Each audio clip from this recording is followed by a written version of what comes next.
Hey everybody, what's going on, people? It looks like we're live. Yes, we are. We're live. Welcome everybody to Arsenal versus Chelsea match preview and tactics. I want to welcome my panel.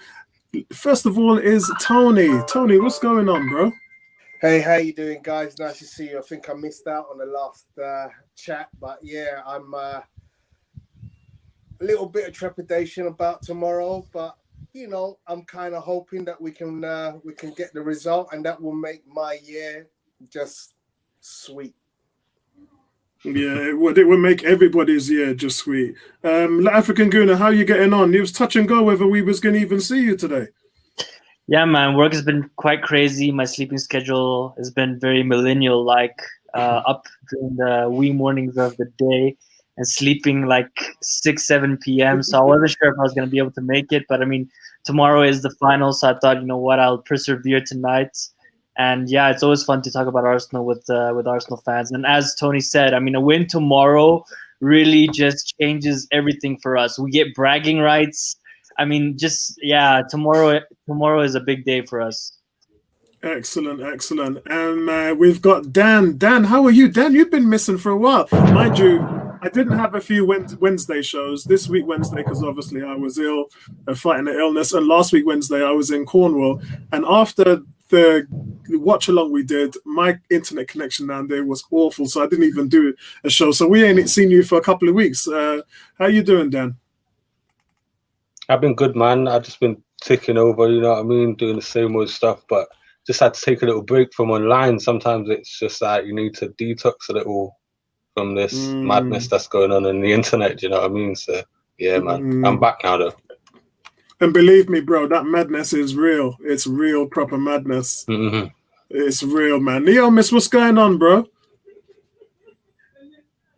Yeah, I'm good. I'm good. It's been a good week. I do have to say I've been definitely worrying a lot about this weekend. I know most Arsenal fans that you speak to online or wherever have been like really positive, and but like I think with my heart, but my head Uh-oh. remembers that we're in a the problem is up here. When logic starts to come into it, that's when I start thinking of everything. So I just hope that we win this. I mean, if we win this, it would be fantastic with how everything has gone this season. Yeah, for real, guys. So listen, we're going to open up and just talk about really who your first 11 would be before we get into any of that, though.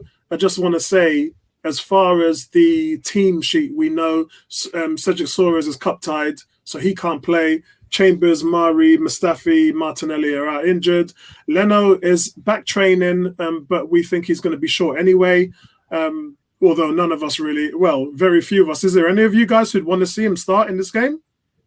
Doesn't make any sense. Yeah, Even if he was better, I mean, he's been out for 4 weeks, so it just wouldn't make sense to risk him and put him in the final. But anyways, Martinez has been holding his fort, and I mean, Martinez has got the spot right I there. watched his interview, right, for his post match interview, and yeah, he really seems to be giving Leno a run for his money. Even the way he's talking, he has a lot of confidence right now, which is good to see.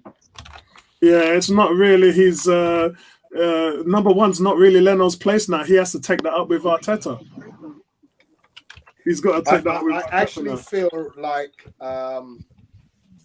Joe Martinez has suddenly become Arsenal's favourite player for the fans. I think, we've all kind of seen, and now we're kind of getting into the backstory about how he's been at the club for so long and he's just bided his time. He's never got in trouble. He's never caught in controversy. He's just effectively just kept working at his craft.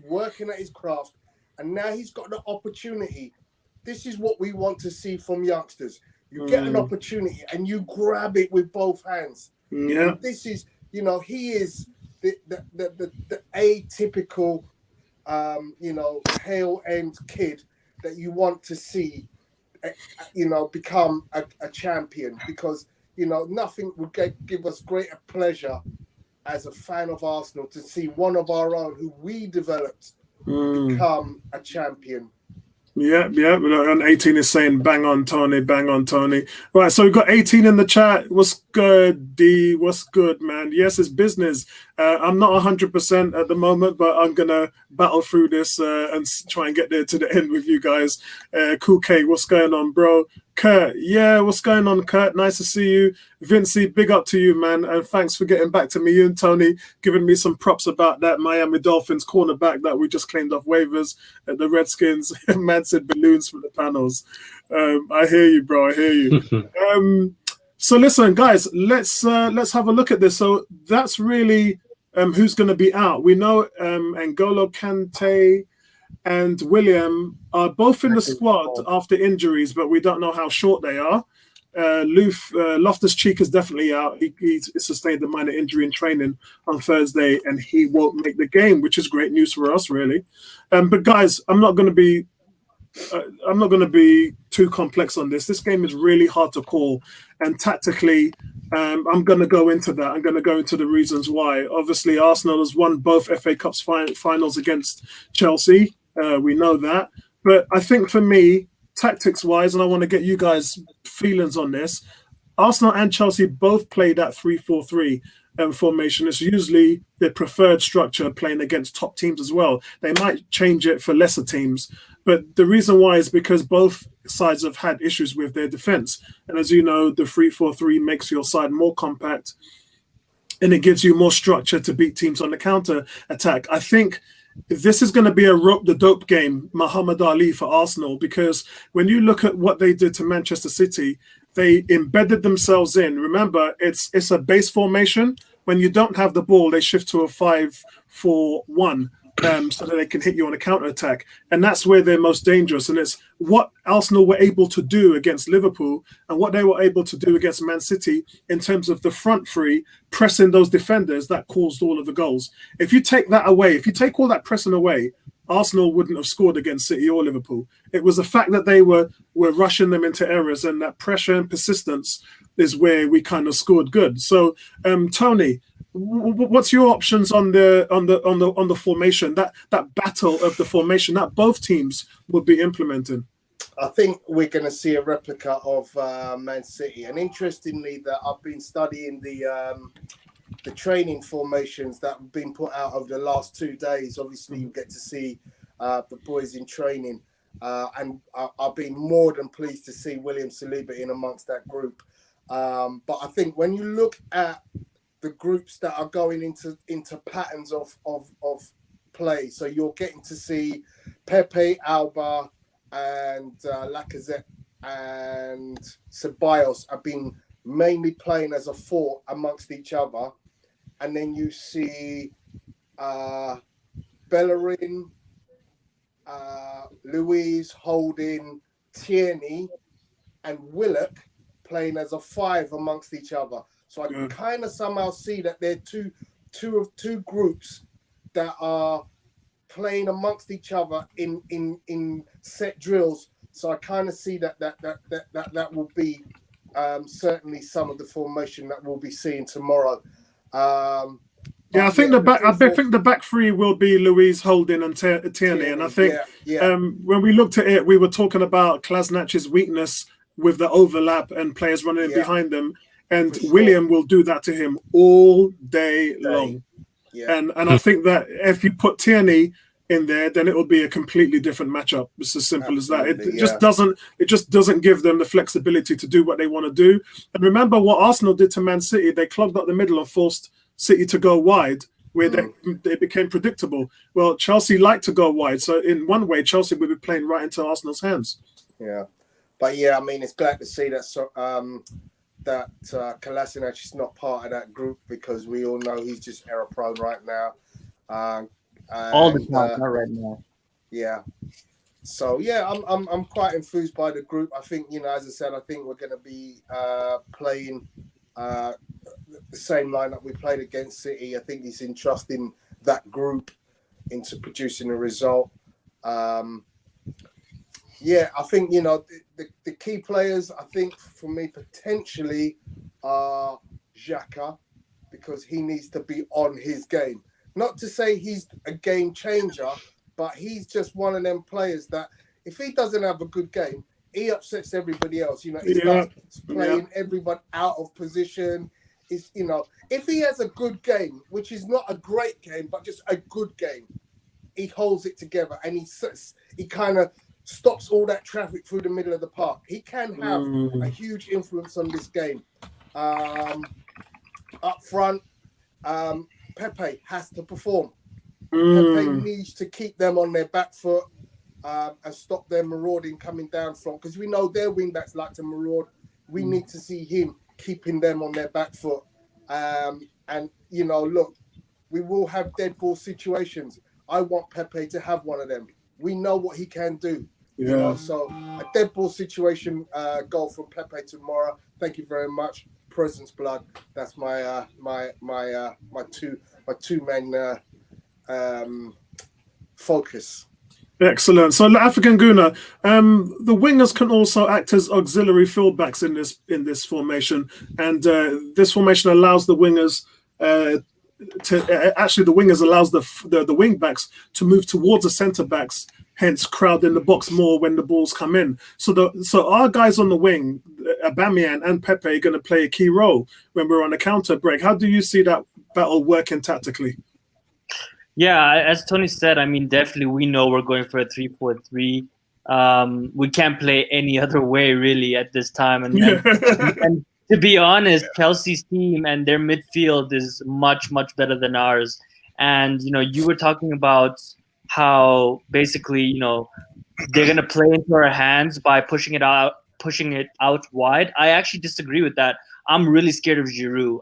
I swear. I mean, listen, David Luiz for me is way more important than Xhaka tomorrow. David Luiz tomorrow needs to be on his game because Giroud is going to give him a hell of a game. And we know that everything is going to I think they might put Holding. I think that's why they're playing Holding. I think they're going to put Holding on him. But we'll have to see. It might be Luiz, but it might be Holding. I mean, both of them, Holding and Luiz, are going to play, right? But I definitely think with Luiz's experience and being an ex-Chelsea player, I mean, he needs to have the motivation to have the game of his life. And, you know, Apollo, you and I have had many discussions about how I don't really rate Luiz. But to be honest, tomorrow, if he puts in a match, I'm willing to forget all those penalties he gave away, the red cards. I'm willing to forgo all that if he wins us a trophy tomorrow. Because at the end of the day, that's all that really matters as fans, is to win that trophy, right? So, I mean, if he can... Look, he put in a World Cup performance against Man City. He was in the match.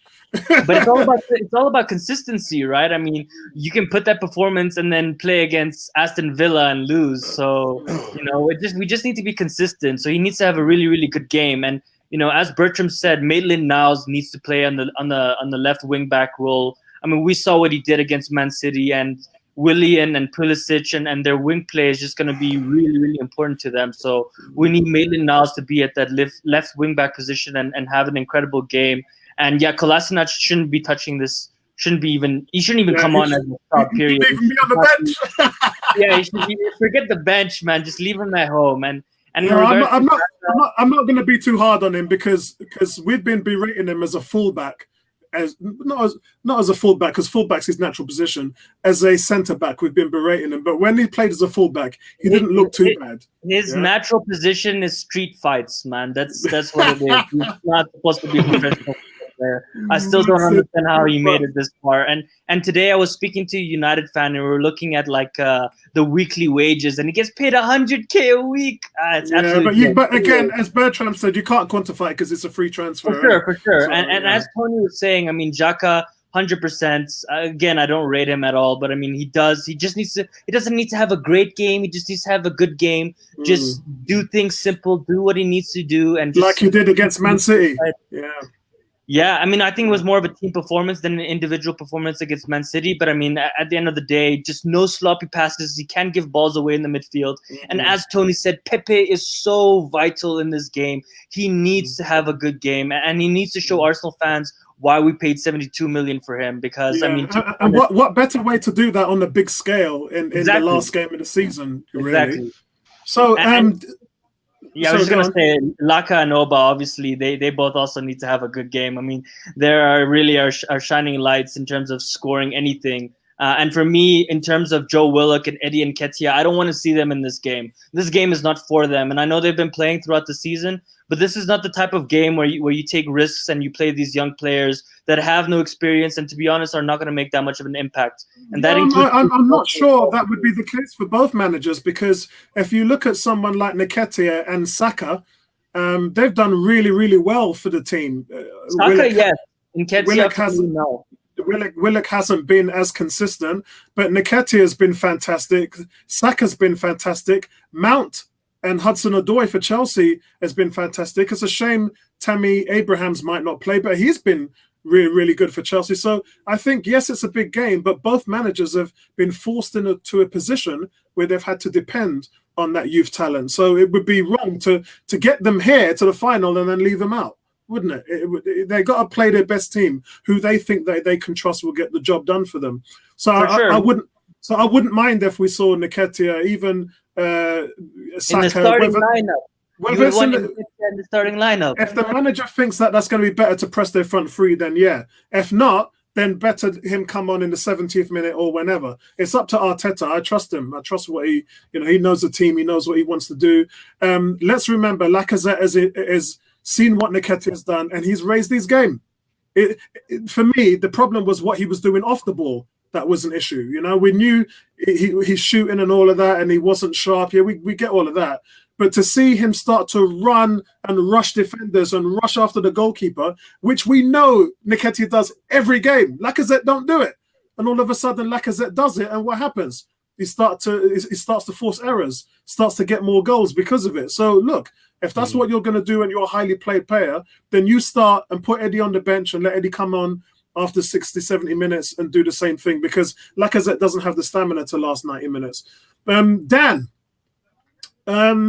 Yes. Boy, Giroud, your boy Giroud, the target man playing through the middle. We can expect Chelsea to bombard him with balls to try and set up their players on the flanks. Is Rob Holding the right man for that, or Luiz? How are we going to work that tactic? Because that's a simple tactic it is. They know we're going to be compact. 100%. But I think what the African Guna said, I'm worried about Giroud, man. Like, we cannot play like how we did against City and Liverpool, with a target man in the box. Do you know what I'm saying? So we need to be more. Do you know? This is what I think we're going to do. I think we're going to try and exploit them in those areas. I think we're going to have Pepe and Aubameyang, and if we bring in Saka or whoever, I think, and Tierney and that, I think we're going to double up on, because that's their weak point of their defense, isn't it? Their weak point is their fullbacks. So that's why I think we're going to try and. I think we're going to take it to them. I think it's going to be more of a Watford performance, like the first half where we just banged in bare goals. So? Yeah, I think it's going to be more of that. Right. Yeah, I do. I think if we play like defensively against these guys, that game is not going to work, because they're going to pump balls into that box. They've got sick wingers, yeah? They're going to pump balls into that box, and Drew's just going to knock them in like how we used to do for us. Do you know what I'm saying? That guy in the air is serious, bro. Like, it's not a joke thing. So I think what's going to actually happen is we're going to try and attack them and use our attack as a defense sort of thing, which is how we played against Watford, but it didn't work. Yeah, I think we're going to look to press high up the pitch when we can, just like we did against Man City. I think we're going to do the Man City tactics. I think we're going to try and give Chelsea a lot of possession, and I think that we're going to try and hit them on the break and pamper them, because unlike City, Chelsea doesn't have as good as defense as Man City, and they're going to be more susceptible to getting sucked in. I think we're going to look to suck them in, and I think we're going to burn them on the break. That's what Arteta probably is looking for, in order to, use the 4 players that he did, like against City, to converge the play with the ball in order to receive the ball or a misplaced tackle from Chelsea and be a threat on the counter-attack. If we take it at them, like you said, Dan, it's going to be an open game, man. You're going to see bare goals. Nah, but I think you can defend like that. I think early in the game, you're gonna see us go a bit gung ho. That's what I think, because Chelsea do not like. If we've ever watched Chelsea this season, they do not like it when you go at them. They don't like it. That's why Kepa's been making so many errors. Rudiger's made a couple of errors this year. Do you know what I'm saying? They've got players that crumble under pressure. So I think it would be foolish to try and sit back on this team, because they've got ball players, bro. They've got guys that are sick on the ball, and if you give them time, they're gonna punish you. You know what I'm saying? Like, Willian will punish us if we give him time on the ball. Pulisic will definitely punish us if we give him time on the ball. We need to make sure that our attack is as potent as our defense tomorrow, because we cannot let them pump balls into that box. I'm telling you now, if that starts happening, we're done. That's because I ain't got faith in our defense to withstand it with a proper target man in the box. That's what I think. And I think to answer your original question, I think Luiz is the best man for the job on Giroud. I think Holding's brilliant in the air as well, but I think Luiz is just that little bit better. You know what I'm saying? Yeah, I think so, because when we talk about the mistakes that Luiz has made, Mahrez against Man City, even though he wasn't that fit, and we saw what happened in the last game previously when he gave away a penalty, it's because of the lack of pace. I don't think he's 100% fit, but Giroud ain't got no pace. So if you nullify that weakness of David Luiz, that pretty much puts him on par. And look, when Giroud played for Arsenal against Chelsea, Luiz pretty much handled him. Yeah, it was. He pretty much. Just remember, against United, Giroud got in front of his defender to poke in the goal, and we've seen it. He's done it for us. We know what he's capable of. Bro, he did it against Koscielny. David Luiz is not going to switch off, and Giroud's going to come in front of him and knock a goal in. Come on. That's the same thing he did. I was just about to say that he did it to Koscielny, and everybody knows how good Koscielny is or was, and he boned him. He got in front of him and got to and look, you couldn't stop it. You had to put your hand up and say, "Well done, mate." Niamis is having some problems coming in, so I'm gonna first of all get you guys first 11, and guys in the chat, would you tell me, guys, who your first 11 would be? I want to be interested to see how many of you are going to put Saka in your team, how many are you going to put Eddie Nketiah, how many is going to put Maitland-Niles in the team, Willock, how many of these guys are going to get in your first 11? Tony, what's your first 11, Tony? So it's Martinez, it's Luiz, Tierney, and Holding in the back three. Left wing back is going to be Maitland-Niles. Right wing back is going to be Bellerin. Centre is Xhaka and Ceballos. That's right, yeah. And then up front we've got the Magic Three. Have I got enough players there? Yeah, I think you have. Yeah, because it's a 3-4-3, isn't it? Yeah. There we go, So we've got Afrin Kaguna. What would your first 11 be? Yeah, just before I get into it, I just want to state that I think Marcos Alonso is really underrated. I think he's a really, really good player, and I think he could be a dangerous player tomorrow. I don't know why Chelsea fans don't rate him. I think under Antonio Conte, he was phenomenal, and I still think he's a great player. So that might be. He's had a poor season, bro. Compared to I know, but I still think he's got talent.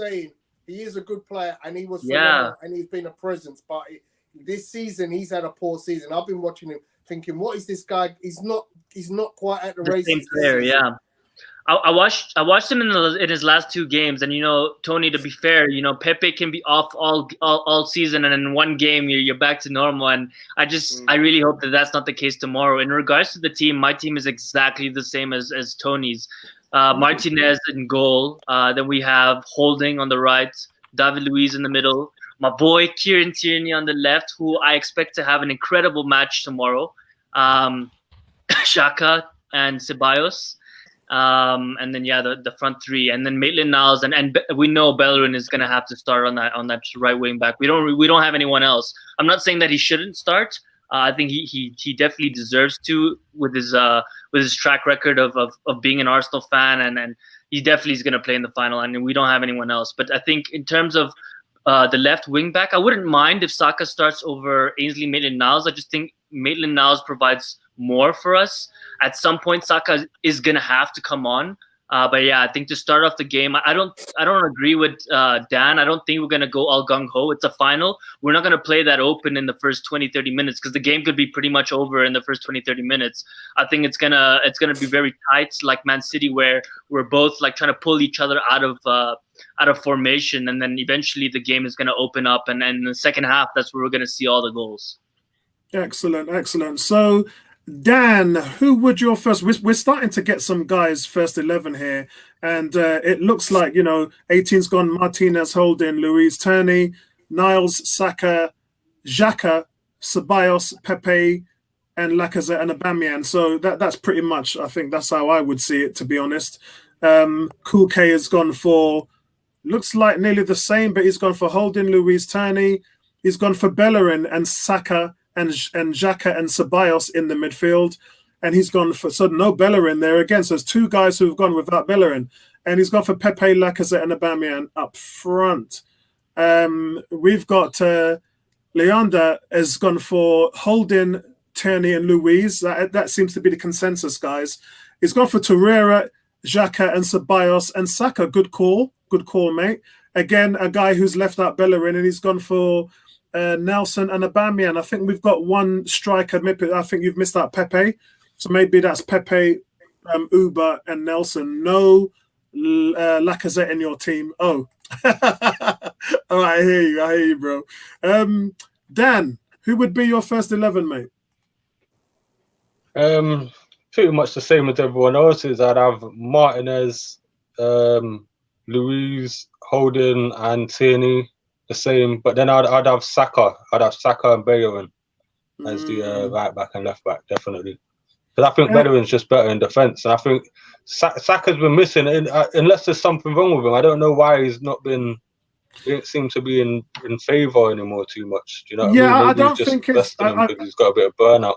Yeah, I think it's a little bit of that, and I think it's a little bit of when I saw him play recently, he just didn't look on the ball. And defensively, he was a little bit weak as well. And you need to be defensively strong in games like this. And that's the reason why everyone's talking about Maitland-Niles. So, look. But weren't in the right then? Weren't they playing him on the right? Like, that's where I've seen we saw him. He ain't played on his left side, has he? Yeah, we saw Maitland-Niles play on the left. Yeah, we saw him play on the left in I mean, Saka's been played on the right recently, innit? That's why I think he's looked a bit dodgy, man. Yeah, that was because his head a bit or something. That was when Pepe was having a baby, innit? So he was off. So, listen. Listen. I would have Saka. Sorry, no, nice one. Kurt. I would have. Just catch the rewind, Kurt. Catch a rewind. Yeah, go on, Dan.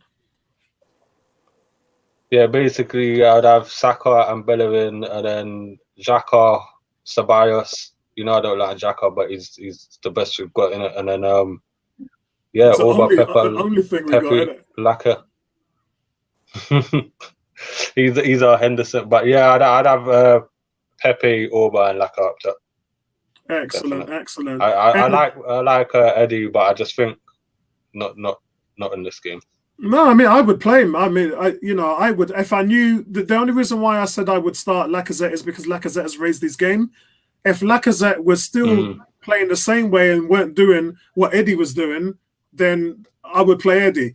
I don't need to play Eddie. If Laka, who is supposed to be one of our big money guys, remember the Laka, Uber, and Pepe, most expensive front three in the Premiership, we got to run with that because otherwise we'll just have other teams laughing at us that we got all this money in the bag, all this money invested, a team that don't really spend too much money, a team that lacks ambition, and we're not even playing the best players that we got. Look at Ozil, highest played player. Where is he? So for me, if you've got players like Lacazette who can get the job done, play them. As long as he's got that mindset, though. KG's going with Saka. Oh, he's going with Saka at the back three. Really? Wow. Okay. Nah. They've done it. I can see. Well, Chelsea's not a big. If you take out Giroud, they're not a big team, bro. So that would be interesting. Luiz, Turney, Saka. Oh, and Holding. So he's going for 4-3-3. Okay. Sorry, that's my fault, mate. Maitland-Niles, Saka, Ceballos, and then Uber, Laka, and Pepe. Okay, that's okay. I can see that now, mate. I can see that. He's also said 3-4-3, so that's contradicted me. Emery, and what's wrong, bro? What's up, bro? What's good, man? Problem is we have the most games on Teta. We've only played well in the first 45 minutes. Guy, bro, remember that Man United game where we obliterated them in the first half? We did the same to Chelsea, but then Leno made a mistake and we ended up losing. But the next week we had Man United and we did the same thing, and Man United weren't even on the same ballpark as us, bro. And that was, I think, for me, the best first half of football I saw us play outside of the Leicester City game when we didn't even win it. We should have won at Leicester, but then, we had a man sent off and that was the end of it. Ashik's gone for Martinez. He's gone for Saka, Tierney and Luiz again. Holding. Bellerin, Xhaka, Ceballos, and he's gone for Uber, Laka, and Pepe. So nobody again has gone for Eddie Nketiah, and that's what I'm saying is if Laka's raising his game to that level, then why would you play Eddie Nketiah? Eddie really was the one that kicked Laka into shape because he was doing what Arteta expected him to do. Lacazette wasn't. That's the reason why Lacazette was benched and didn't start 7 Premiership games.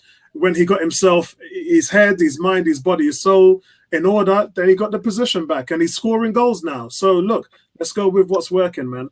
This is a final, man. You don't play an inexperienced youngster in a final. It's not about inexperience. It's about doing what the coach. Experience. No, if you listen to Mertesacker's interview, he talks about how he didn't play for months, but because of his 13 years of experience, he was able to go into that game and understand the things that he needed to do. I'm sorry, but Nketiah is way too young and naive. I mean, it's nothing to do with that. It's doing what the coach wants you to do. And Frank Lampard, as I said, was talking about his young players in the same reign. If you can't compare because their team is much better than ours. So if you put I wouldn't say they're better. If you look at Mount, better than if you put a young player in Arsenal's team, because Arsenal's fine. If you look at Mount, he's a player who's made his way up through the ranks, a young player, in the same way that ours has. No difference. He's got 7 goals. His talent. I think that Mount is better player than Nketiah, even if they play different positions. It's all about it's different positions because we could talk about Saka, he's got 12 assists now. Do you see what I mean? It's a different thing.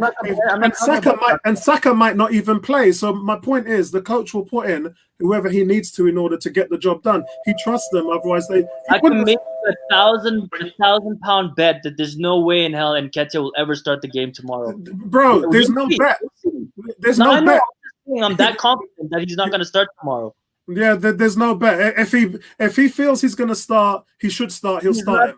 But as I said, I've already made the case that Lacazette should start. So he's ain't gonna, I can't. If Nketiah starts, I wouldn't be shocked, but I'd be surprised. Neomis, we missed you. You flooded out on the first one. So first of all, I want to get your first 11, and then I want to find out tactically where you see this game going as well. Okay, well, let me start with tactically where I see this game going, because I think definitely, of course, that's a bit of controversy here based on what everybody has said. So Fling it in there, man. The back three, controversy right now. the back three, basically the same as what everyone has been talking about. So David Luiz, Holding, Tierney. For me, I'd go with Saka on the left wing back, and I'd go with Maitland-Niles as right wing back, because I think what I've seen over the last several games, I think his physicality and his ability to potentially stop whether it's Pulisic or Willian on those fullback roles, I definitely want to see him there. In midfield, the obvious ones are obviously Granit Xhaka and Ceballos. And then where I differ from you guys is that I'll actually go with Pepe, Nketiah, and Aubameyang as the front three, for really the reasons that you said on the start of the show. For me, I think that Eddie Nketiah's energy, just his pressing that I've seen throughout the season so far, I think that's one thing that we'll need. And it's not to say that he's going to do better than Lacazette, because I don't think that even if Eddie was to start, which I'd start him, I don't think he's going to play the full 90 minutes. I think there's going to come to a point where the Chelsea players are going to get tired, and then we could call upon Lacazette, a big sign Lacazette, to come on 70th minute. He's fresh. He's got the energy. He's seen what Eddie has done, to go out there and score a goal. And that's why, I mean, my prediction, I will probably get to that later on, but I think Lacazette's going to be key to us winning this game, just not starting. I hear you. And in terms of your tactics, where would you see the team going tactically? Or if we lost these Have we lost his voice? Oh no, we haven't gone. Oh, sorry. There's still a bit of a delay. This Virgin Media connection is just terrible. In terms of how I see us going, I see us still mainly using the wing backs. Potentially, I still see, for me, at least in the first half, I think if Eddie does start, I think we will definitely be utilizing the wings a lot more, looking to press their back three. Hopefully, we can push their wing backs back to then potentially provide opportunities for our midfield players to be able to score goals. In the second half, though, when I see Laka coming on, I definitely think that's our time to hold the ball up more. And again, you can reverse it depending on if Laka start to hold the ball up and allow Aubameyang and Pepe to kind of play through the middle. So it's there's lots of variation with this formation, but for me, the key thing is Ainsley, Maitland-Niles and Saka in those defensive positions and being solid. If we have a good solid base, we can win this. You know, we keep talking about how good our front three are. If we have that solid base, those two at fullback and David Luiz just not making David Luiz type mistakes, we can win this. I'm positive of it. We just have to believe, and I just hope the players believe. Yeah, I mean, me personally, I don't even really want to. We're all going to have to give our predictions at the end of this, and probably not going to like mine. But I just think the hardest thing for us at the moment is man for man, player for player. We're not as good as Chelsea, and I'm not saying that because I want to create an intangible. I'm saying that because they've gone out and they've bought some players. And these players that they've accumulated over the years are still there. We know the likes of William is still there. William had 11 goals and 9 assists this season. And although we spent 72 million on Pepe, Pepe had 8 goals and 9 assists. So that's more than what Pepe's been able to do. And also William, we know as far as an international player, he's done really well on that scale as well. Yes, he's the same age as Aubameyang. He's 31 years old, but that's experience, talent, and production. And that's what wins you. That's Chelsea, isn't it? Chelsea goes out there and they buy proven players. They buy players who gets the job done. And we, in a sense, don't really do that. We're trying to be that team who's pushing our ambition. And unfortunately, that doesn't happen in one transfer window or even 2 or even 3. You have to have an accumulation of ambition over a year's, maybe 4 to 6 transfer windows before you can change the backbone, the spine, and the production of a team as well. So I think it's going to be really tough. I think it's going to be really tough. Can I jump in? Because I tend to think differently to you in terms of the matchup player for player, because I think across the pitch we've got players better than Chelsea players. I think you look at the players that they're looking at bringing in and you go, well, why are you looking at this player when you already have that player? Well, we have a better striker. We score more goals than Chelsea. Yeah, they lost 12 games this season. We only lost 10. And we all know that the intangibles down to Arsenal season this year were too many draws and too many games where we went ahead and let a team come back at us because of a weak soft back. Well, Chelsea's back four is not impregnable. Bro, I'm not extolling the virtues of our own defense, but I'm just saying across the pitch, yes, we can look at players like Pulisic and we can look at players like Willian, but they don't have Hazard anymore. They don't have a striker that you can go, well, hang on, that striker's phenomenal. Yes, Giroud has had a great last 9 games. His last 9 games have been phenomenal. But where was he at the beginning of the season? And, Tammy Abraham has just lost it. We're no longer talking about Tammy, who scored 10 goals in his first 8 games or whatever, And in the scoring table, he's not even talked about anymore, So I think it's important that we recognize the dangers in Chelsea, but we shouldn't be overdressing them as, they're not Man City. They're not. Yeah, you're right, but they're not in that league. If we had turned many of our draws into wins, which we were certainly capable, we would have been competing against Chelsea. Yeah, that's right. They came fourth. I think the thing for me, Tony, is we got to remember the one thing that if Chelsea were allowed to spend money last summer, they probably wouldn't be in this position because they probably would have bought a lot of quality players. That's one of them things that you can't, consider, because at the end of the day, their goal difference was 15. Yeah. Compare that with Man City's, whose goal difference was 67. Yeah, of course. There's an absolute chasm of a gap between Man City, Liverpool, and I think Chelsea. a part of that is the reason why first year manager and the fact that they weren't able to spend. But Tony, they still got into the top 4, and they knocked Leicester out of that position, and they done in order for them to achieve what they did with Frank Lampard. If we'd have done that, everybody would be saying Arteta would be the best thing since sliced bread. Lampard got them there. He did that.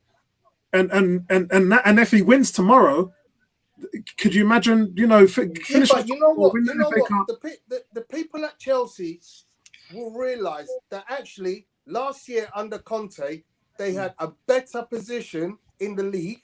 They had more points in the league. They had more goals in the league, and they won the Europa Cup. So you compare Chelsea last season to Chelsea this season, and let's not start giving Frank Lampard blowjobs, because he's actually done worse than the team did last year. Well, I can't really say it in those words. The team has done worse. They haven't done as well as they did last year. But they had one target, and so did Arsenal, and that was getting to the top 4. And they achieved that. We didn't. And not only did we ain't even qualified for Europa. It is, we didn't forget the top 4. We didn't even qualify for the Europa. So you need to not give Chelsea all the props like they've turned up like this season. They haven't. They've had a worse season. We've had a worse season than they have, but they've had a worse season than they had last year. And they're working with some older players and some players who are young, and you don't know what you're going to get from them one week to the next.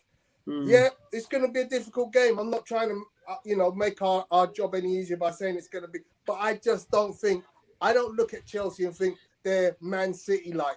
And for us to go and beat Man City at Wembley, to beat Liverpool at home, those results to me show we can compete against the best that Chelsea can deliver. 100%. I'm not going to say next year if they get Kai Havertz and Ziyech and all these other players that they're linked with, could be a completely different kettle of fish. Let's be honest, Kepa's been a disaster for them this year. Yes. He has been an absolute disaster. Yes, and a lot of that is because of the people in front of him. Shooting on site tomorrow. Yeah, for real, mate. Target practice. Should be shooting on site. If Xhaka doesn't get at least 3 shots on goal, I'll be surprised, because Kepa has been a disaster. Yeah, he has. Let's hear what Bertram's team is. Bertram's gone for Bellerin, Luiz, and Holding, and Tierney. And he's gone for Maitland-Niles, Saka, Xhaka, and Ceballos. And Laka, Uber, and Pepper. I think you've got one player too many there, Bertram. He's saying Maitland-Niles or Xhaka or Saka. Oh, okay. All right. Okay. So I think in that setup, I would probably everyone else, basically. Yeah, I would probably go for Maitland-Niles just because of the defensive. I don't know. I mean, it really depends on the manager. But Maitland-Niles, I know, would do a job. He would do a job on that flank. And that's what we want. We saw what he did previously before. And, he would do a job on there. So, guys, let's take a look at both teams' top 3 players and just get your opinions on those. So, for Arsenal, first player we want to look at is Martinez. So obviously Martinez is somebody who was able to shine in goal for the Gunners. And quite frankly, he's up here because for me, in my opinion, he has been one of our top 3 players. Since we've come back from lockdown, he's just been absolutely solid. He's led the league in goals, shots, save percentage, stop shots coming out of your box for crosses. And he's just been amazing. He's not done anything that's led to giving a goal away, which is key to our success as well. And Leno's done. I think he's done 9 since he's been in from the beginning of last season. So just imagine that we've had somebody in who was making mistakes. We look at the Chelsea result. We went from 1-0 to lose 2-1. Yes, the ref should have sent Jorginho off. But that all started because of what happened with Leno. He doesn't do that. and we don't lose that game, and Chelsea might not even make the top 4. You know, anybody knows. So, guys, Martinez, what do you think of him being one of our top 3 players? Agree or disagree? And absolutely, 100% agree on that one. And guys in the chat as well, who would you say are Arsenal's top 3 players? Let's get your feedback in the chat as well. Tony? Yeah, so I definitely have to agree. Martinez has been a revelation, since he's been starting for us. So yeah, for me, definitely one of my top 3. Do you want the other 2 now, or are we just staying with one at the moment?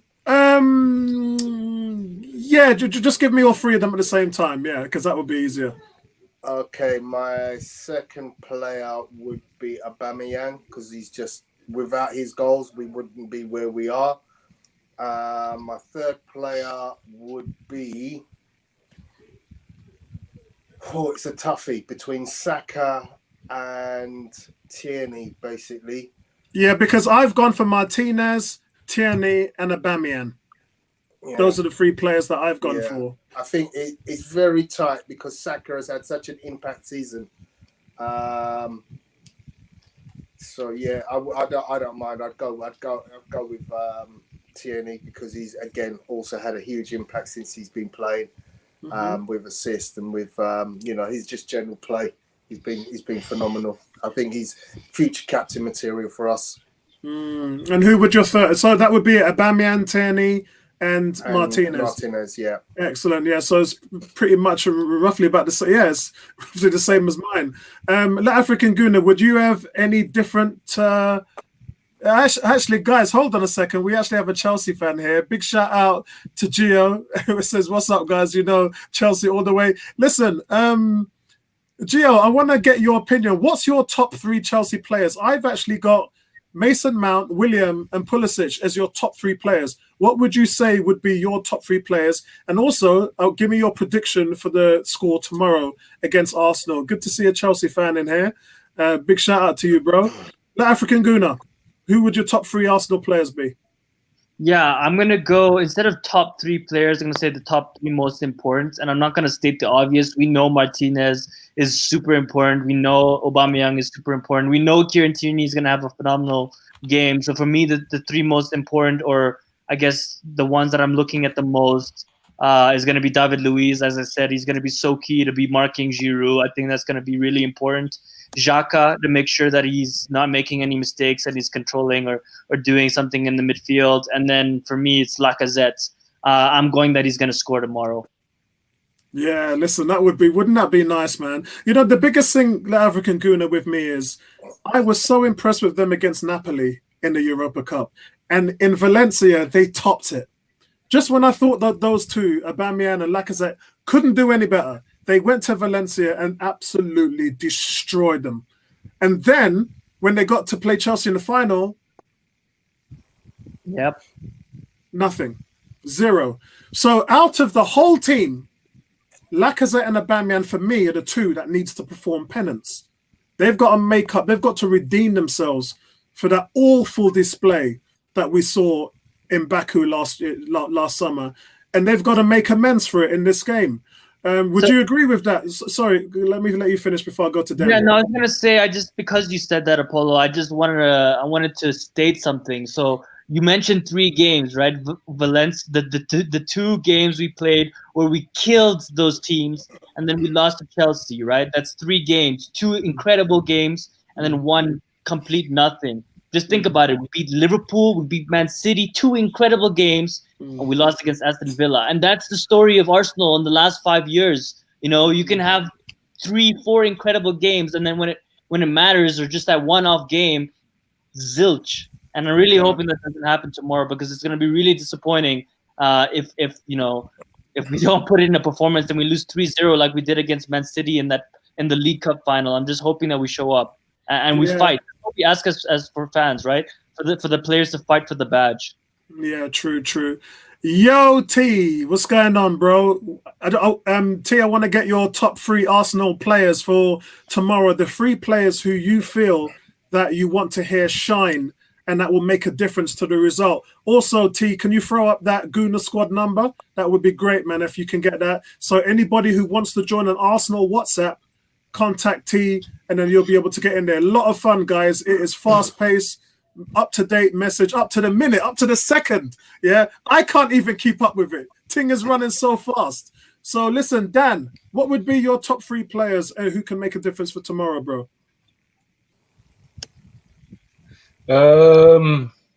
I'm just gonna go with I think the top 3 players that are on form for us right now, man. Because I think I'd agree with Martinez. By the way, I think he's definitely been one of our since the restart, or since the injury, should I say? He's been phenomenal, and yeah. So him, Ceballos, second one.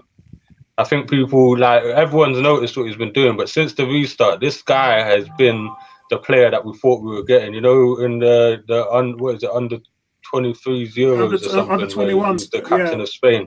Yeah, and he bossed it, bruv. And that's the Ceballos we've been seeing. And I love the little hard edge he's got to him. Do you know what I'm saying? And it looks like we might be getting him for next year as well. So fingers crossed on that. But I think he's a second player that when he ticks, the team ticks, and all our attacks seem to go through him now. So yeah, Ceballos, and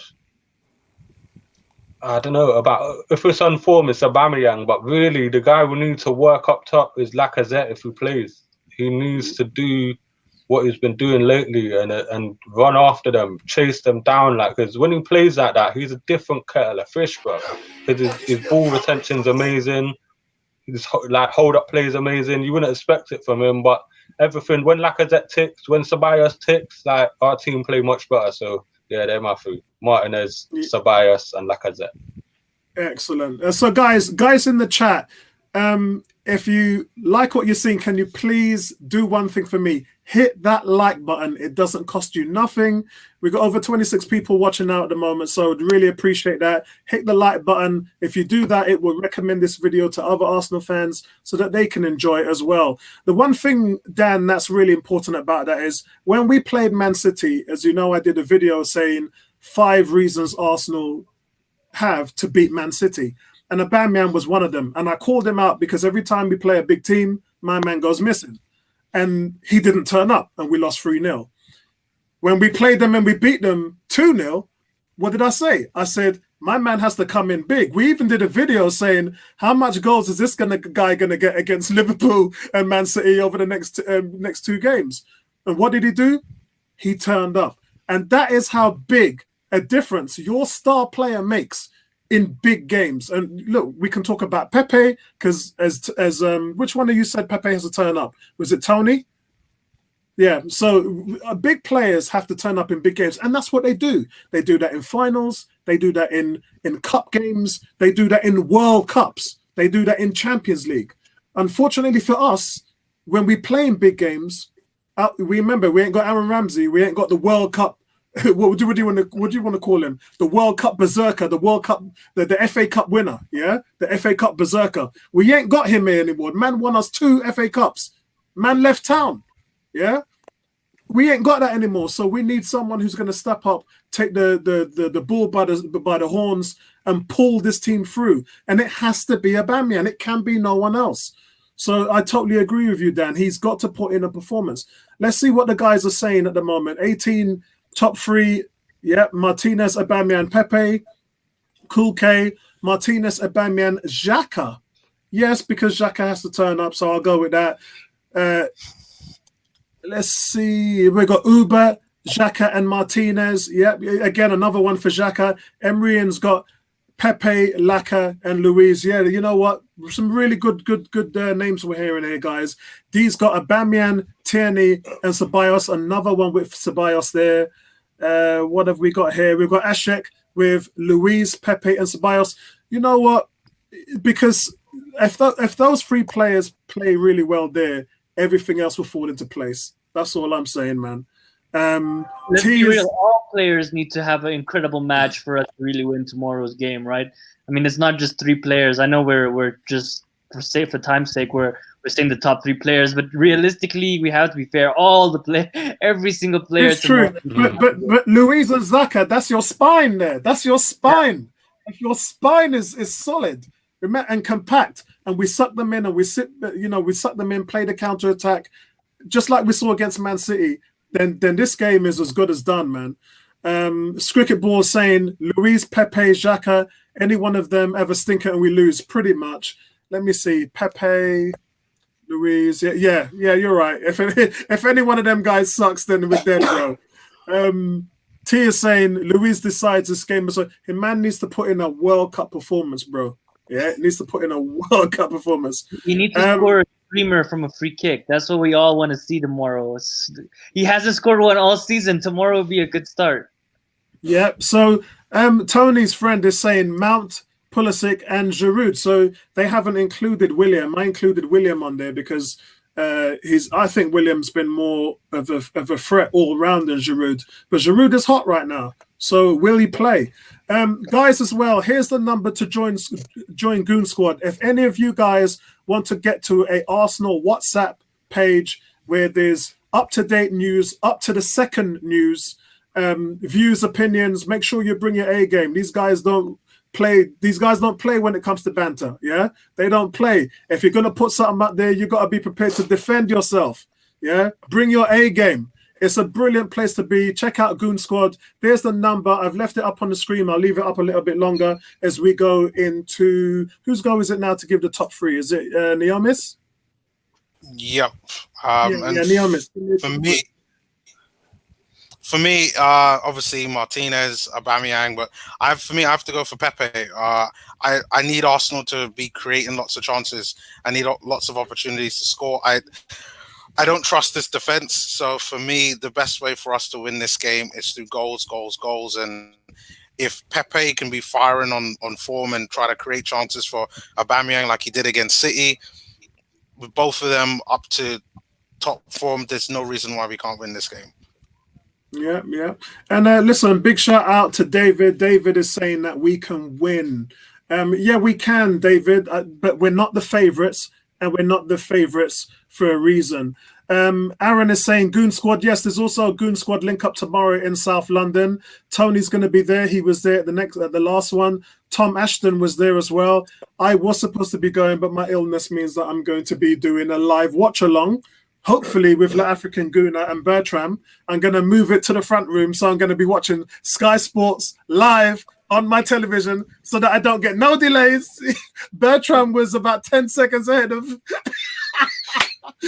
me. And La African Guna was watching the game with him. He was 10 seconds ahead. When the goal went in, Bertram was like, yay! And me and La African Guna looked at each other and was like, bro, what's going on, man? So listen, I'm going to make sure I'm watching it in front of my TV with Sky Sports so that I don't miss a ting. Yeah, I'm going to be the one that's going to shout yay, rather than Bertrand. Listen, Bertrand's probably going to get a good feed as well. So listen, where are we? So guys, yes, check out that number from Goon Squad. And big shout out to Kez. Kez, yes, big performance from the spine again. And I think we're going to rush them. I'm not sure, but that is a plan as well, because we did that to Liverpool. We did that to Man City. We destabled their defense.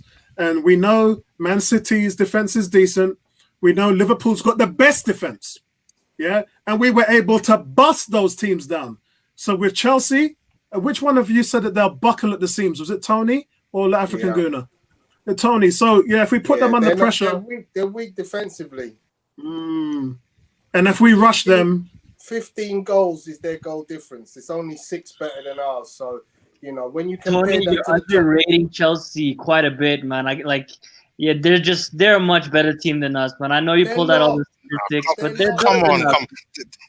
They have a better overall squad. They got more depth, but they're just, their manager's been there the whole season. They're just more of a solid team than us right now. We can't deny it. The last he's failed. He's no, man. Lockdown. No, listen. Lockdown, Chelsea's been on fire. Nah, Tony, he's got them into the Champions League, man. Yeah, I know. They're going to get 32 million in prize money, and if we win tomorrow, bro, if we win tomorrow, we're going to get 7.5 million. That's what that game's worth to us. Let's not forget that was a Champions League team the league before, the year before. Yeah, but forget about last year. He hasn't changed anything and made them better. But he couldn't, because they had a transfer ban. He couldn't do anything. So he took the same players that Conte had that were a better team. And he's made them worse. I think player for player, I think they're better than us, except Agreed. for obviously strikers. But the reason why I say that, Tony, is not because of player per se, but the fact that me and Bertram have talked about a team's ability to play possessional football, and we're not good. Not only are we not good, but we're not even mid-table. I think we're near the bottom half as far as ball possession and ball control and taking care of the ball. We've seen in big games how that Liverpool game was embarrassing. Even though we won, we couldn't string 4 or 5 passes together. It was embarrassing. I couldn't believe the result. Seriously, that was like a get out of jail free card. And why I loved it is because we, as Arsenal fans, we think we have a right to win playing well all the time. We don't know what winning ugly looks like. Well, bro, against Liverpool, that was winning ugly, man. We couldn't get no uglier than that. So, guys, let's get your predictions. Guys, in the chat as well. In the chat, let's get your predictions of the game before we wrap everything up. Tony, give us a score prediction and let's see where we go from here. 2-0 to Arsenal. Clean sheet. Yeah. Listen, we did it against City. I know. It's City, bro. We did it again. Pepe and Xhaka. Believe it or not, Pepe and Xhaka. Xhaka needs to pull out one of them explosions again because we're playing Kepa. No, I don't know what I'm saying, by the way. I don't think he's going to start. It's going to be Caballero. Yeah, I think it's probably. So listen, Layata, she's in South Africa as well. So La African Guna, you've got a friend there, bro. And he's saying that alcohol is banned. Listen, enough people are going to be drinking alcohol tomorrow. I just said my wife just gave me one look and said, bro, listen, with that temperature you had this week, yeah, I'm on water right now, and I'm going to be on water for the game tomorrow. For real, man. La African Guna, before you give your prediction, 18 has said we're going to win 3-1. T is saying that we are going to blatter a Man City performance, bust them up, shut them down, 2-0 all day long. Cricket Ball's gone for 4-1 Arsenal. That, you know what? Look at the score in Baku. That's all I'm saying. Oh. Yeah, look at the score in it. How better to have revenge than to bust these men up? These men with no history. Yeah, no history. Yeah, they're money bags. Yeah, them trophies was bought with money, not talent and players and blood and sweat. Yeah, money. Anyway,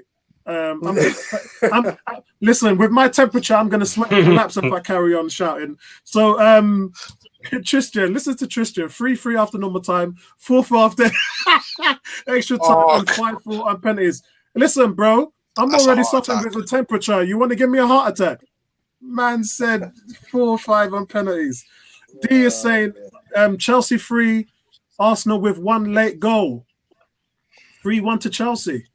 You know what? That's real, bro. That's all I'm saying. If that happens, I wouldn't. Yeah, I look. It can happen, and the favourites. I believe the favourites have said 2-1 is the highest score. Tony is saying, "Watch me and Tony tomorrow." Yeah, boy, gonna go mad for real, man. Gonna go mad. La African Guna. Yeah, the first thing I wanted to say is in regards to that 4-1, even if we beat Chelsea 4-1 this time, they still have the last laugh because the last year's final was much more important than this one. And even if we beat them, they're still in the Champions League. So we just have to put that out there. That's history. That's history. We still have to say that. In terms of the score, for me, it's going to be 2-1 for either Chelsea or Arsenal. So it's either going to be Giroud celebrating with his scorpion kick celebration, or it's going to be Lacazette doing his knee slide celebration, and I'm hoping it's the latter. Okay, so what? You're going 2-1 Arsenal? Yeah, which is the last result that when we beat them with Sanchez and Ramsey. Nice one. Let's see here. David's going with 3-0. Pepe hat. That would be sweet, bro. If that happens, I will personally, and you know me, guys. I don't do Rwanda. Gassing man up. I don't do Rwanda jerseys. If that happens, I will personally buy a Rwanda jersey with Pepe's name and number on the back. And you know me, guys. Yeah, You know me when it comes to Rwanda, yeah? My man, I fight the good fight, yeah?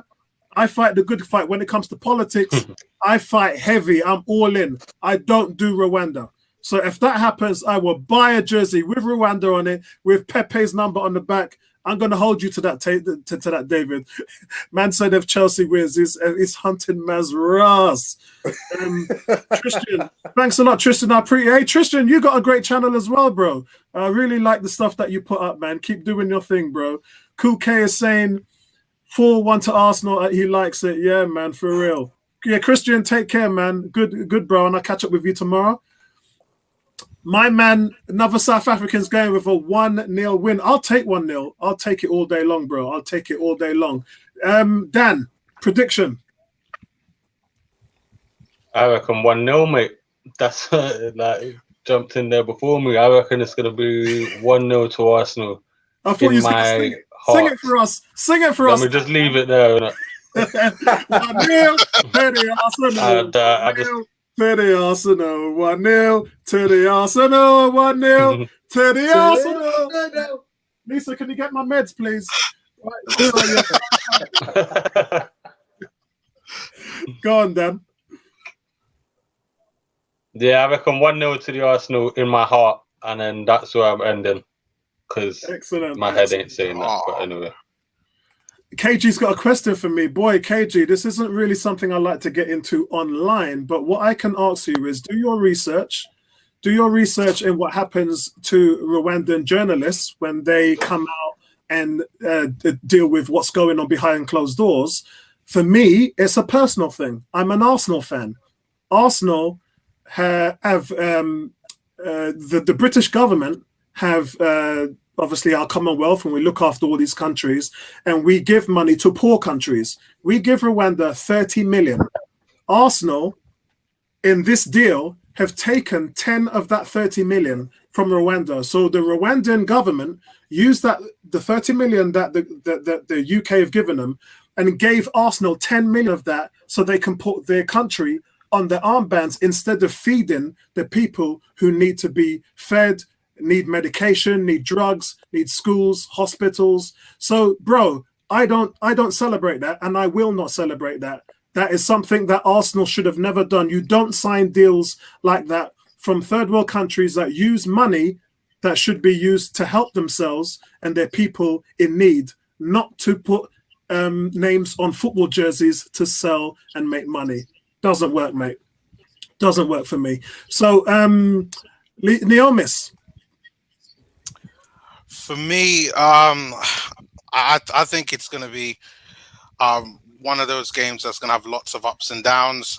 So for me, I went with a 3-2 victory, extra time.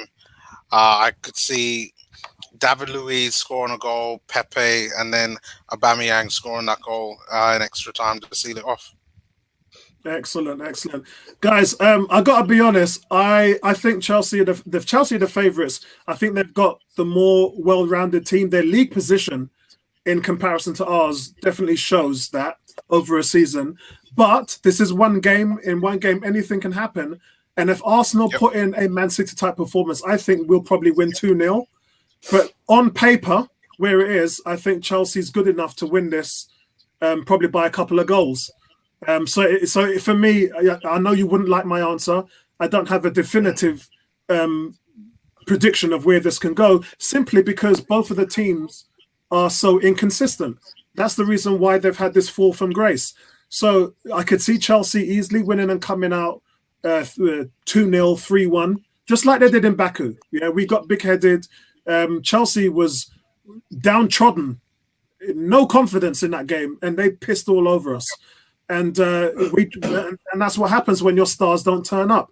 For Arsenal, will our stars turn up? Will our big boys provide that essence on the day, the courage and the battle that we need out of them? One thing I did want to talk to you guys about before we go is we just found out today that Arteta has been in contact with Arsene Wenger, not just for the final, but regularly on a weekly basis. And it's helped him a lot in regards to how he's running a team. Now, a lot of us said we don't want Arsene Wenger back in. Some of us said, like myself, I'd love to have Wenger at the top level, on the boardroom level, in an advisory role. I would love it there because the two work well together. They have done in the past. They will do in the future. And this, for me, look, I don't need him to be a member of the board to prove a point. The fact that he's helping Arteta with this team shows how much shows how much both of them really can work well together, and how much Wenger still loves this team. So listen, I hope whatever he's saying to Arteta is really helping him push forward.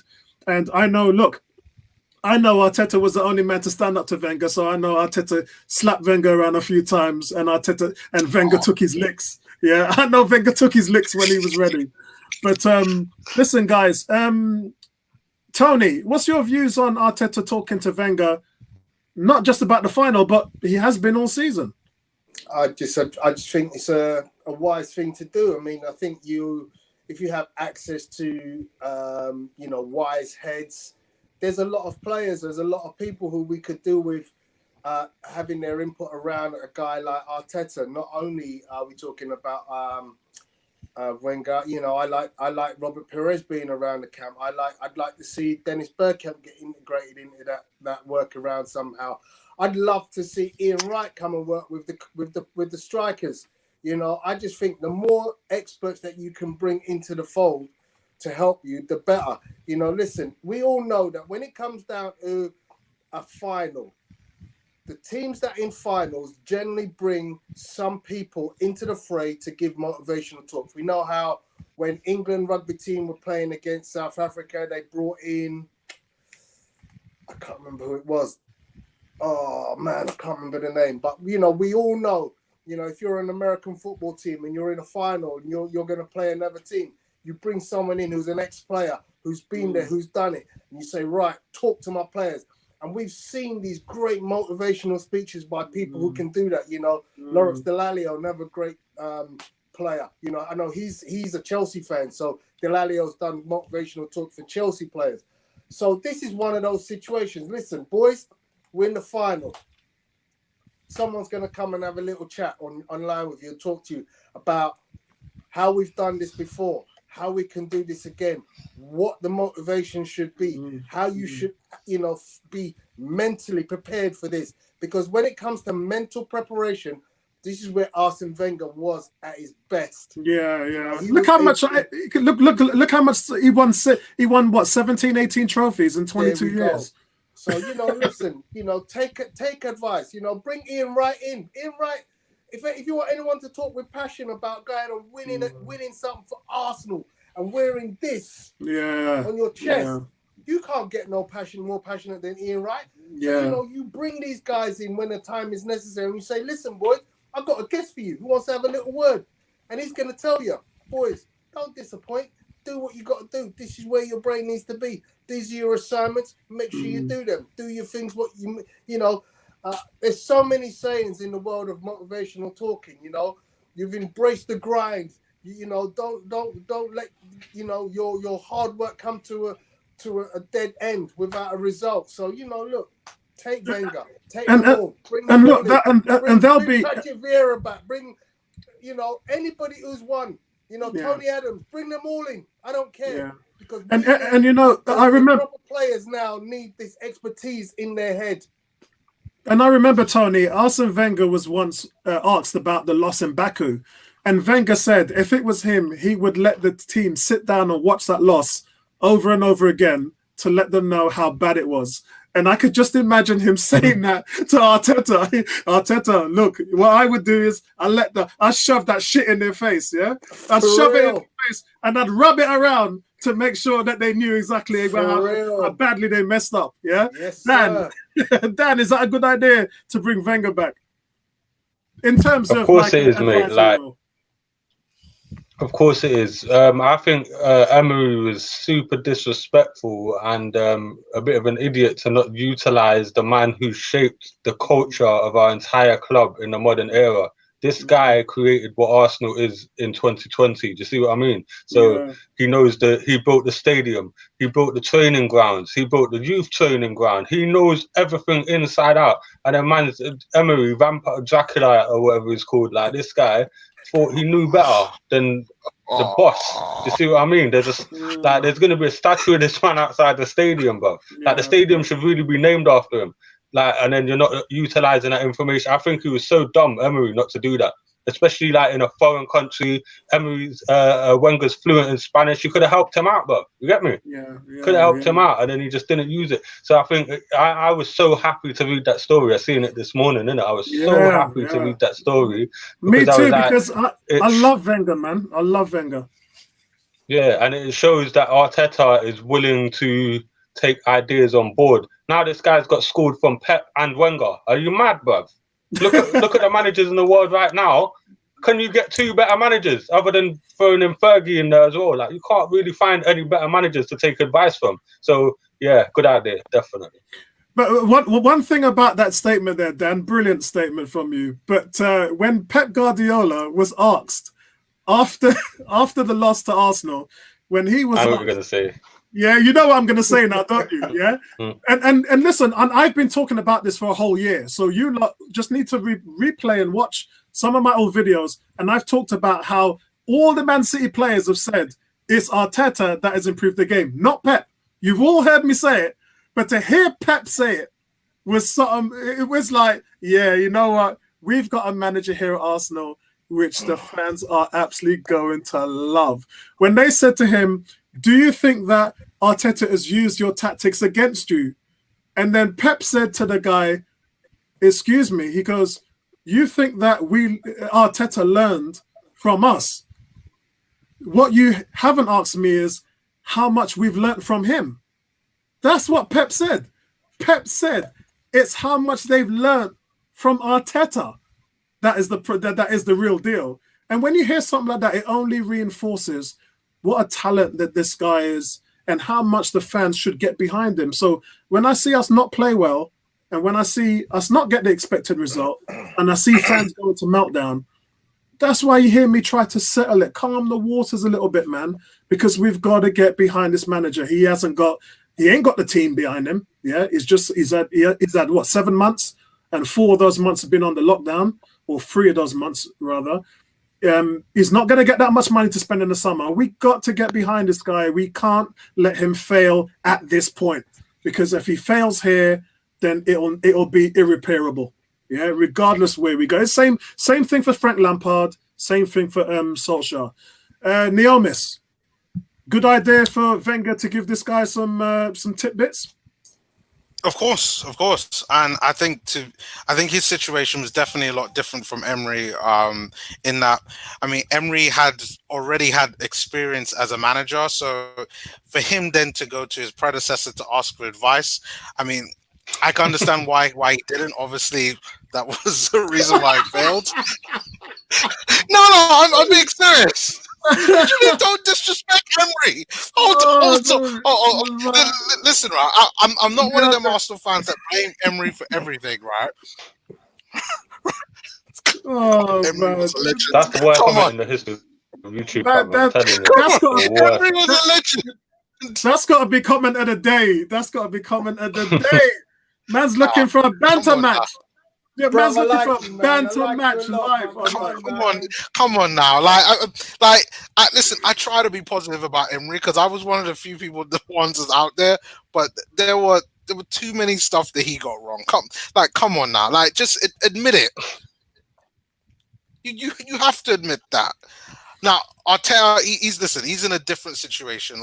He's new as a manager. I remember when he first got appointed manager and Wenger talked about him and said that, he can't go and lie to the players and say he has this breadth of experience. Said to be honest out there. So the fact that he's able to call upon Arsene Wenger when he can, I think is brilliant. I know he still is in contact with Pep Guardiola, who he obviously must ask for advice for every now and again as well. So it's it really just shows that Arteta is a student of the game, and if he could keep going forward with this, why not? Continue to use Wenger, because Wenger knows the majority of these players, including the ones that's in the academy, more so than anyone else. So keep using him as someone to get advice from, and I'm sure Arteta will be able to turn things around.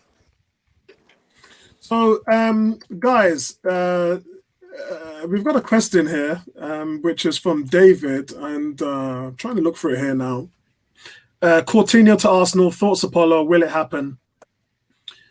No.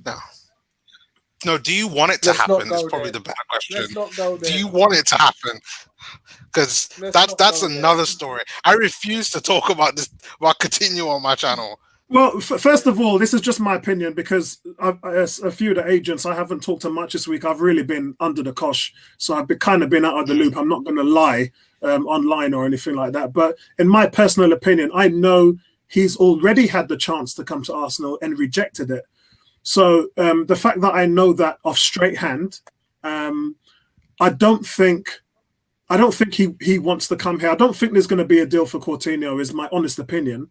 If there is, I'm not saying it's impossible. If there is, that means that he probably would have exhausted all other avenues.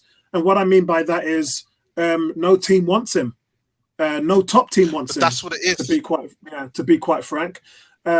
And he's looking at Arsenal as a way to just get back in the game. I mean, look, no Champions League football, no guaranteed European football. So, and at the end of the day, look, Arsenal can be a good team. The prospects of this team are fantastic. Arteta himself has said, we don't need European football to attract players. We are Arsenal. Yeah? We don't need European football to attract players. And the same way Liverpool did it. That's how Liverpool did it. Liverpool didn't have Champions League players. Look at the players they brought in. They're Liverpool. So Arsenal just need their name and the passion, the fan base, the manager. Look what the manager's been able to do since he's been in. So look at the players he has at his disposal. You've got all those world quality players around you. You've got the potential, Saka, Pepe, all these players, Tierney. Probably, outside of Robinson, probably the one of the best fullbacks in the game. So you've got all this talent around you. You just need little pieces. 2, 3, 4 players will fix this team and propel them into the top 4. So maybe Coutinho looks at that and thinks, yeah, there is a chance. But I don't know, hand on heart, whether that is a deal that's going to be done. I don't think it will be done, is my personal opinion. And I also don't think that Coutinho provides his team with a spine. And that's what they need. So, yeah, so that's that thing there. So, guys, that's it from me. I've already gone over my allotted time because I can feel myself about to faint. Closing arguments from you guys. Anybody want to open up the table here? Yeah, presence, blood. Come on, the Arsenal. Let's do this for the fans who, listen. We've had it hard. It takes a lot to be an Arsenal fan. But we've been there, win, lose, draw. We've been supporting the team. We know how passionate Arsenal fans are. So we're overdue something back from those players. So I hope that they do the business for us tomorrow, because it does change the dynamic of this season so much for us. Yeah. I mean, could you imagine, Dan, with all the pain that we've gone through, and this is Dan and Neomis, with all the pain we've gone through this season, our worst season in 25 years, it was still winning the FA Cup? Yeah. I mean, look. That's our birthright, mate. You can forget about every result this season, good or bad. If we win tomorrow, that is the icing. That, to me, because, look, I care about winning trophies. Bro.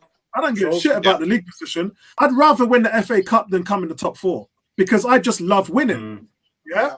And all those years in the top 4, what did it give us? What did it do for us? Made us a bit wealthy, but that was it. It was when we stopped finishing the top 4, we were winning FA Cups. I enjoyed some of those years more than I did when we were finishing in the top 4. The days I had at Wembley with my son and the celebrations of beating those teams, that is what I'll remember for the rest of my life. Yeah? That's what I take with me.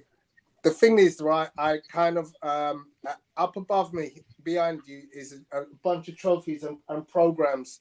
They're mainly boxing programs, but there are 3 programs up there for football. And the 2 of them are FA Cup finals against Chelsea. One is in Cardiff and one is at Wembley, and they're both wins. So, yeah, you know what? Let's go and do this again, man, because we got a thing against Chelsea in cup finals. Yeah, and they know it. So we got to go and get the next one. So, Dan and Neomis, any closing arguments? I just We want to just need to- see. I just want to see a good performance all around tomorrow. I'm sick of the inconsistent performances. I want to see something that makes up for the little scare they gave us at Watford the other day as well. I want to see them come back and perform properly to the man. And if we lose performing like that, then we can accept it, innit? But if we lose performing poorly like we did in Baku, I'm going to be fuming. So yeah, that's what I want to see. I want to see us perform well. And I think if we perform well to a man like we have against Liverpool and City, we'll beat Chelsea. But if we don't, we're F. So that's how I see it. Excellent. Neomis? The only thing that matters is for us to win this game. Like, we've had a bad season. Let's finish it off by getting a trophy and at least starting the new Arsenal over again under Mikel Arteta. And for me, that's the main thing that's important. And I'm so positive about this game now compared to when I started the show an hour ago. That now I'm becoming a believer, and I do think that we can win it. So let's just go on and do it. I think the other thing, Apollo, is that this, if we're really being honest, we need this more than Chelsea do. We need this more than Chelsea do. Yeah,